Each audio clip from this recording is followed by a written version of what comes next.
Today, I'm going to walk you through how I build perfect lead lists directly inside Claude Code using just a few tools. Now, if you don't want to see the full walkthrough and you just want to dive in yourself using the skills we've built and everything between, if you just go on my website, then click Claude Code at the top, you'll see a ton of open source free tools and skills to interact with them.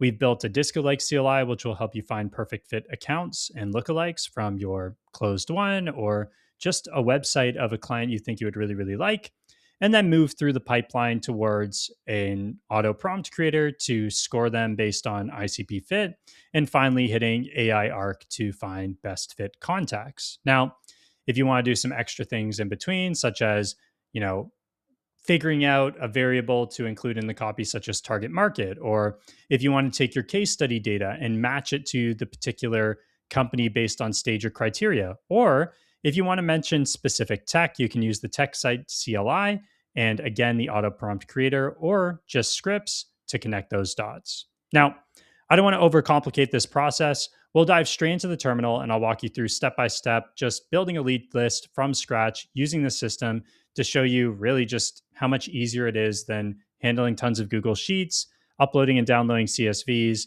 and how it gets you better final results because your ICP data is directly in the terminal with you for you to iterate on over time. What you'll notice about these skills is that they're extremely interactive as you go through them. And that's because I believe human in the loop is the most important for skilled labor. It also lets you diagnose where skills may go wrong.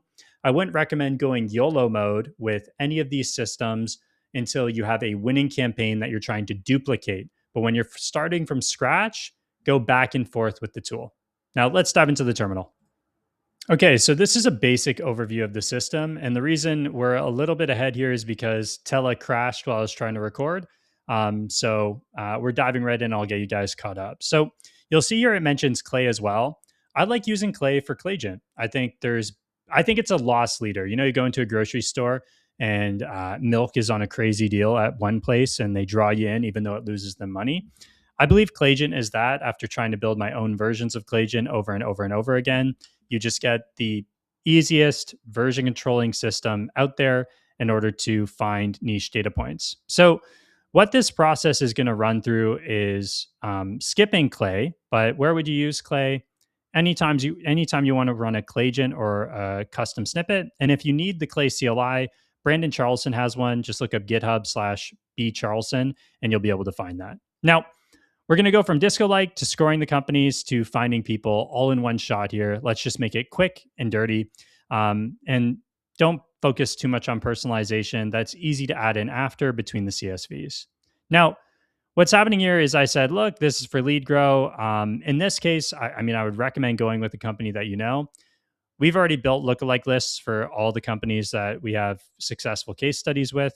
So in this case, I went for, a B2B robotics vertical because I think robotics are blowing up.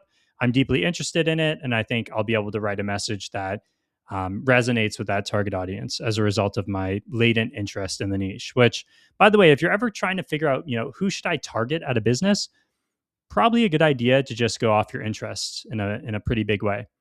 Now, it's gone ahead and it's surfaced some of our ICP information. I gave it some initial information as well. And it's already building out a set of individual businesses that it thinks are worthwhile for targeting across robotics that are B2B. Now, from here, I basically said, look, let's start going through the Disco-like CLI and let's have a back and forth. And so it's estimating the market. It's starting to pull initial information. It's getting an understanding of how these businesses classify themselves. And it's doing some cursory pulls on its own, just using the Disco-like CLI. Now, it's already pulled 50 records and it's going to analyze the batch for fit rate. So I'm going to say, continue analysis, report back with details, and let's work together to get a great account list. Now in the back, I'm also running another agent that is going to use the auto prompt creator, which you saw on that library of free tools. And this auto prompt creator is going to surface ground truth using a really smart model. You can confirm the ground truth with it. You can see here it has an ICP classification prompt already, just generally speaking. And so I'm going to get to change this prompt to some degree and use it as a baseline. and put together a prompt specifically for scoring robotics businesses. I said, let's do a score. Let's make sure it's B2B. Let's score them from 1 to 10 based on fit, and provide me reasoning. And so what I wanted to do is actually circle back with that reasoning so I have observability. In V2 of this system, which I'll be rolling out with my Claude Code for Go-to-Market course, it'll be a 2-hour deep dive into all these systems, how to build your own custom signals in Claude Code, etc. I'm going to show you guys how, one, the V2 system is improved because it's going to have a project management system on the back end through Multica, where you'll see your campaign brief being passed along the pipeline no matter what you do. And that creates great observability and durability with your systems. Now, here's what it's proposing. I want to build the prompt. I want to seed test. I want to scaffold it. What's the use case? Is this for filtering prospects? Great.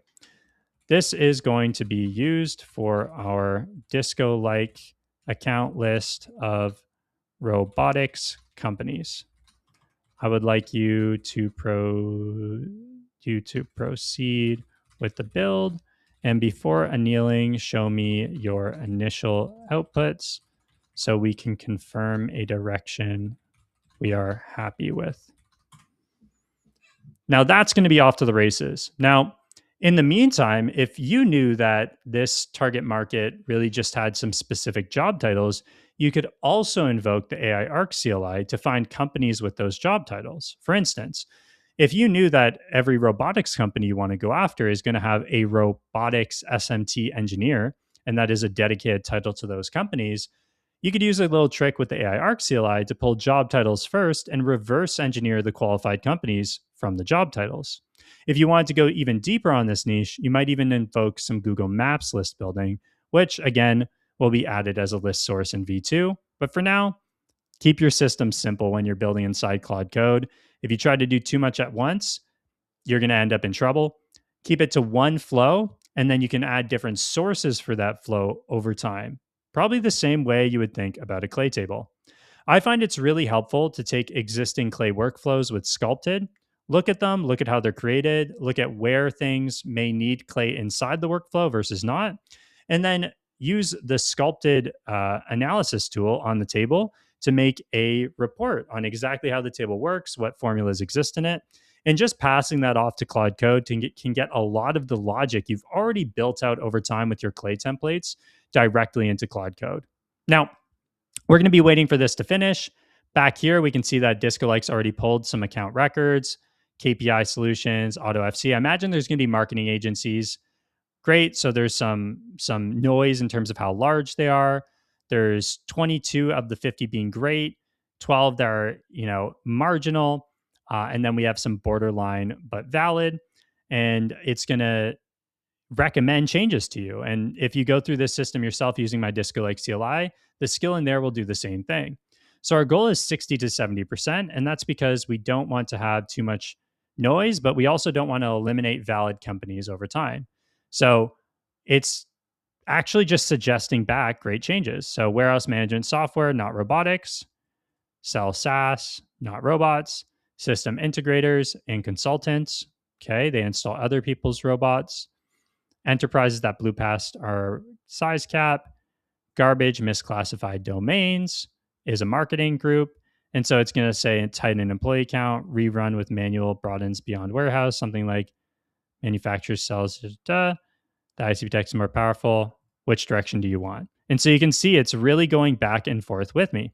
And so I'm going to say I agree with both option A and option B in terms of tightening employee count. And so I'm going to say, let's go with option C, which is to tighten employee count, but also do the option B string of ICP text, etc. Okay. And then in terms of tightening employee count, let's keep it to 500 employees max because we mostly want middle market companies. Okay. And small businesses for sure in this case. Additionally, make sure the minimum is only one because I believe anyone making robots probably has some money behind them.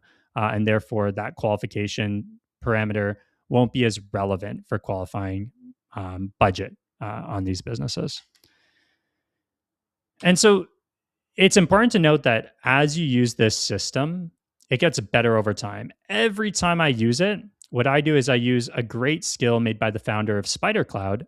His name's Gilbert. It's called the session review skill. And so, what this lets you do is go back into your session logs after conversations and pick apart all the issues that you found to upgrade your systems over time and anneal them. Now,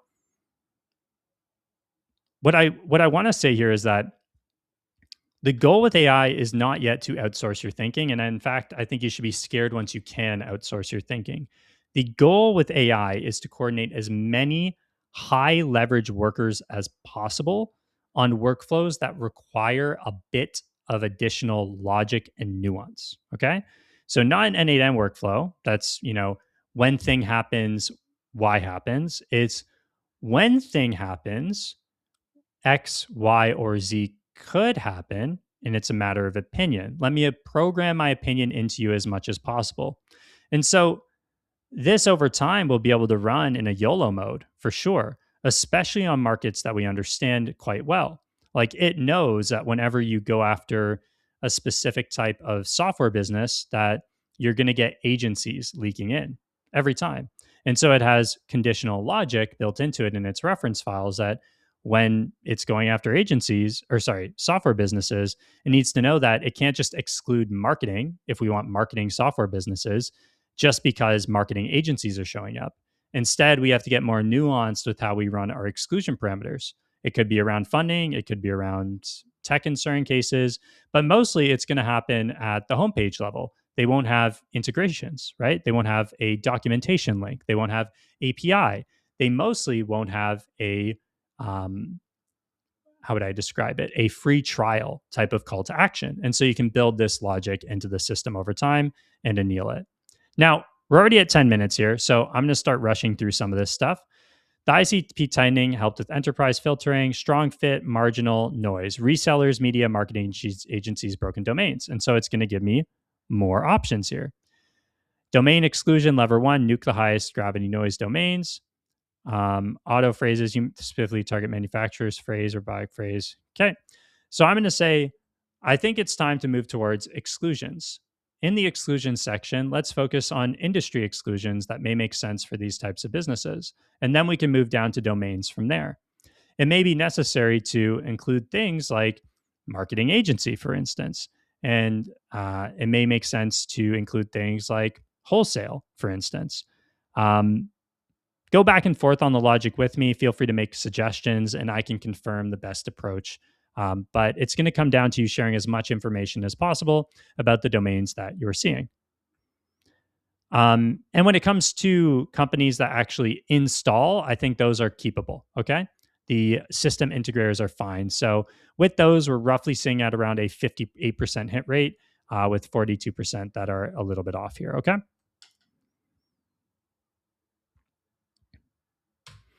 Now, I'm going to check in on our prompt and how it's going. And then, perfect. So it's already got initial scoring 9, 9, 9, 10, 2, 1, UiPath.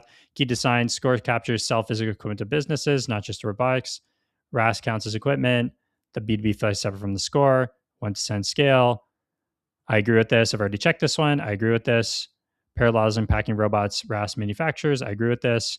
Prompt B, awesome. B2B is Boolean. Yes, yes, yes, yes, yes. iRobot, physical robots, but Roomba for homes. Wonderful. Awesome. Let's say a score of 7 or more equates to qualified, and let's add that as one final output for the system. And then you can anneal this over and over and over again on the first set of 50 from the disco-like data. If you can't find it, I can fetch it for you, and we'll go from there.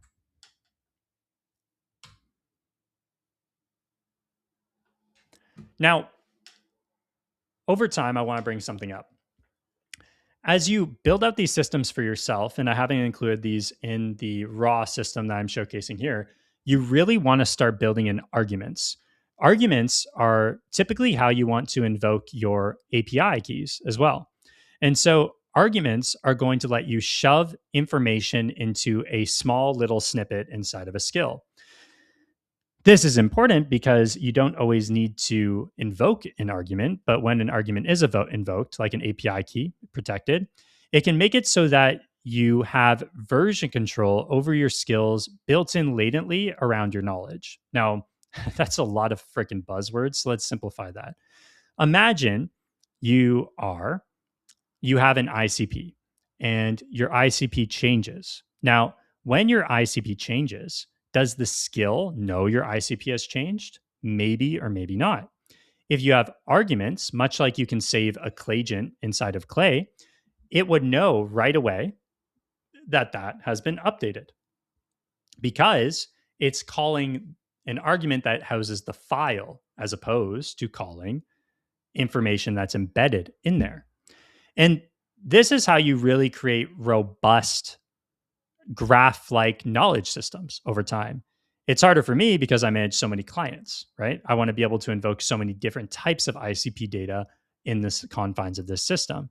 However, using this system independently as a growth engineer, uh, a growth head of growth at really any SaaS company, especially if you're vertical, is going to be super duper easy. Probably the easiest way to map your entire market in a sophisticated way. The thing to keep in mind here, and look at that, it's actually found the correct disco like information just from me saying that. Really, really good. Using Smart Searcher, would recommend making your own version of this to save token usage. Um, the cool thing about the disco like CLI is that you can do exclusions. And so as you upgrade your plan, you can exclude more and more of the information of the companies that you've already found. And that makes it very easy to open up certain areas of your searches to find more businesses. And also, doing it inside here makes it easy to do comparisons between what one search finds and another search finds to figure out where overlap exists and create new searches to capture the fringe areas of your markets. Now, we can see here that we have category level exclusions. Awesome. Categories I could consider but not recommending. Phrase level exclusions. My recommendation: negate category e-commerce, advertising, wholesale, brokerage. Completely agree with your recommended exclusions. Enter YOLO mode until we have a final output that we are happy with. Feel free to go buck wild. I'll let that go. I'm going to pause here. And when I come back, we'll be into sourcing leads with AI ARK and actually going through and qualifying these businesses with our newly found auto prompt. Okay. And then if you look over here, you can actually see it qualifying the businesses and all the accounts that we got from Disco Like in order using the prompt that we created over here, which is at a 94.8% score, using that auto prompt creation feedback loop. So it ended up doing 45 tests on these prompts and went through and kept annealing on that over time. And now finally, we're into sourcing leads via AI ARK. And so what this is actually doing is it's doing a spot check. It's going to take a handful of domains from the list and look at what type of common job titles seem to exist at these companies in order to find outliers. For instance, if we notice that they don't have, well, we can see here, president is very common. So if we want a founder level role, we probably want to get the president. But it'll find outliers like, maybe these people call themselves, robotics engineers, or how some people call themselves consultants, even though they're business owners, right? So from there, I asked it what our tier 1, 2, and 3 personas are. We did a bit of annealment because it forgot the last skill upgrade to not use seniority. Got that patched out, which will showcase in your usage of the AI ARK CLI as well. And now I'm going to go ahead and finalize that skill edit. And this is going to pull job titles for us across these companies as needed. And it's going to do it across tiers and different personas. And that's really the beauty of this, is that you could even go as far as to split the types of personas based on company size. I would recommend doing an analysis of your CRM. That's what we do originally with all of our clients.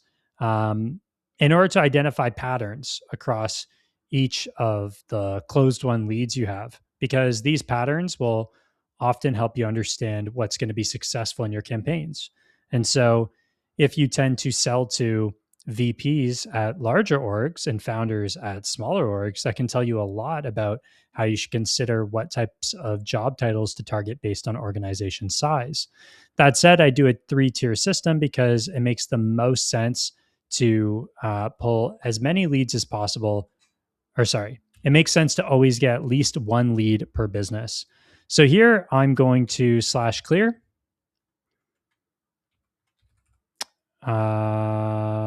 Great. And we're going to go ahead and run the handoff. And I'm going to say execute. Now on the side here, the final thing I would do with this campaign to get it final and ready is actually just go ahead and run our target market prompt, which again is in the auto prompt creator. Okay. And we went ahead and we got all of these beautiful, beautiful leads. We can go ahead and upload these if we want. All we have to do is append target market to them.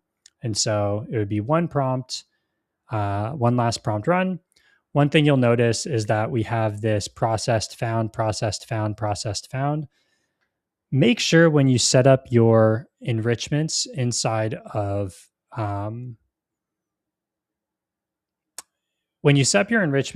Claude Code, you need to make sure they're durable. And so with my course, I'll be dropping LG runtime, which is just a simple local runtime that'll make sure that each of your executions does the same thing, where it counts up as it finds more and is actually storing as it goes to make sure if it pauses halfway, you don't run into issues.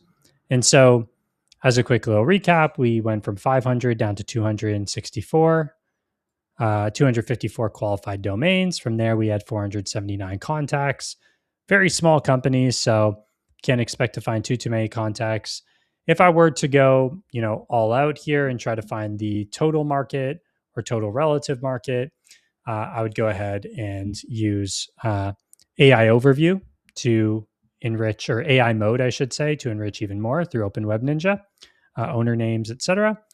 And then I would do some actual custom scraping, usually just using Clayagent tunneled through the Clay CLI.